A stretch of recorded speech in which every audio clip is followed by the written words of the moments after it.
араб досум бар эле. Ошол видеода жөнөткөн экен. Каанни акалту айнаб деген Турцияда бир мечит бар экен. Мен жүзүм жегендей болдум деген мечиттин аты ушундай экен.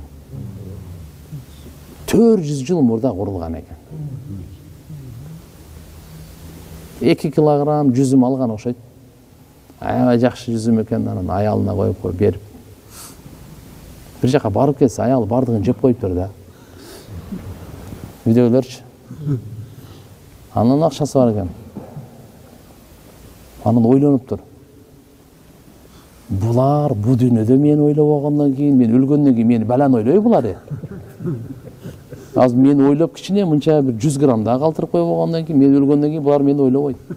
Деп туруп баягы недвижимость деп коебуз го, эмне деп коет? Кыймылсыз мүлк. Барып туруп, каерде жериңер бар десе, анан жери бар дептир. Акчасы бар экен да.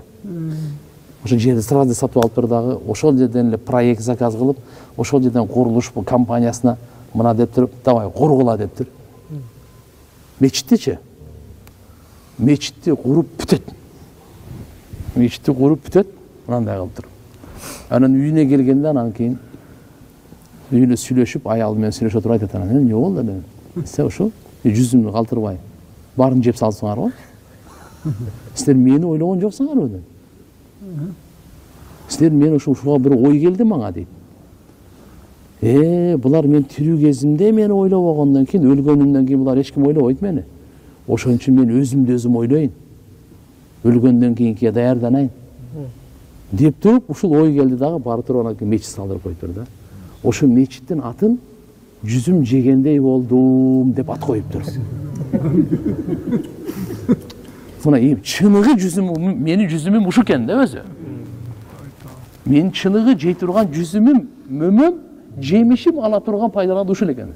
400 жыл болду, Турцияда экен. Ошо бүгүнкү күнгө чейин ушунун аты бар экен. Мына.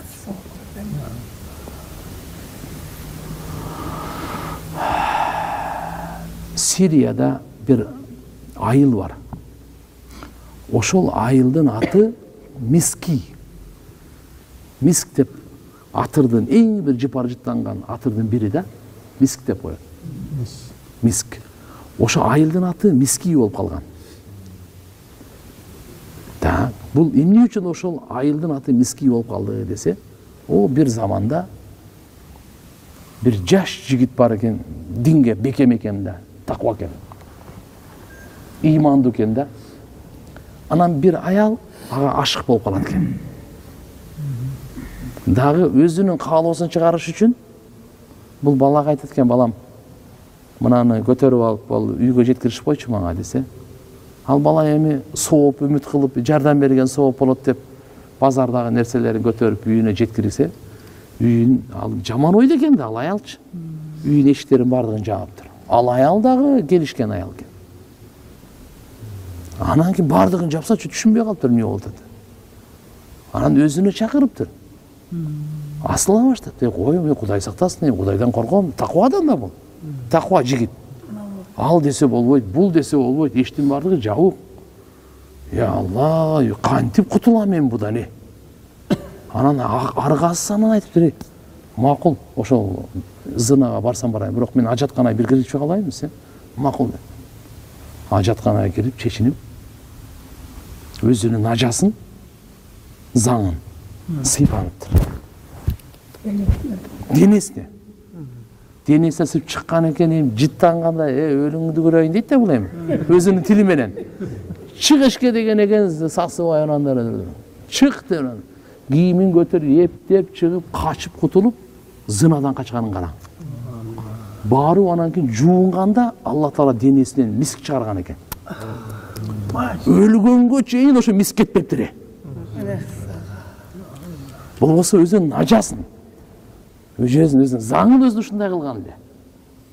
Алладан коркуп таквалыкты тандагандан кийин кара, ошонун денесине өлгөнгө чейин жыпар-жыт чыгып туруптур. Ошодон таркаган балдар, кыздар, небере, чебере, кыбыра, бардын ошонун баарынын уруусунун аты Миски болуп калыптыр. уруу ушундай миский болуп. Ошол айылды да миский, бүгүнкү күнү бар дейт. Ошол баланы таркагандар да, ошол урпактан таркагандар миский деп коет экен. Буну эмнени айтып атабыз? Күнөөдөн сактанам десекчи, Алла жөн эле сактайт. Эгерде бизде жүрөктө ниет болсо. А эгерде жүрөктө да кызыгы болсо, анда башка анда. Өзүңдү алдабай эле кой, зачем башканы эме кылып эле? Калп айтып эле, мындай 200-дүүлүк кылбай эле, зачем анда? Жөн эле мойнуңа ал да аны. Эгерде ушунча жүрөктөн таза болсо деп.